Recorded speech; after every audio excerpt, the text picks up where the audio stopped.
ধন সম্পদ, সৌভাগ্য এবং ইতিবাচক শক্তির প্রতীক হিসাবে বহু বছর ধরে ব্যবহৃত হয়ে আসছে এই লক্ষ্মী যন্ত্র ও গোমতী চক্র পিরামিড এবং পাইরাইট স্টোন চিপ।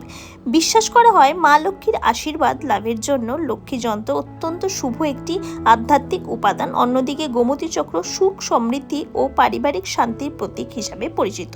আর এই পাইরাইট স্টোন, যাকে অনেকে মানি স্টোন নামে চেনেন, তাই ইতিবাচক শক্তি ও আত্মবিশ্বাস বৃদ্ধির প্রতীক হিসাবেও একে বিবেচনা করা হয়ে থাকে। যখন এই তিনটি উপাদান একসাথে একটি পিরামিড স্থাপন করা হয়, তখন তা ঘর, অফিস বা ব্যবসা স্থানে একটি আকর্ষণীয় শুভ শক্তির প্রতীক হিসাবে রাখা হয়। আপনার বাড়ি বা কার্যক্ষেত্রে সৌন্দর্য ও আধ্যাত্মিক পরিবেশকে আরও বিশেষ করে তুলতে আজই সংগ্রহ করুন এই লক্ষ্মী যন্ত্র গোমতী চক্র pyramid with pyrite stone chip. আর এই সমস্ত কিছুর জন্য রত্ন সম্ভার আপনার আস্থার একেবারে সঠিক ঠিকানা। আমাদের ঠিকানা জলপাইগুড়ি, কদমতলা। স্ক্রিনে কন্ট্যাক্ট নাম্বার অবশ্যই দেওয়া রইল। যে কোনো রত্ন রিলেটেড কোয়ারিজের জন্য আমাদের সাথে যোগাযোগ করতে পারেন। ধন্যবাদ।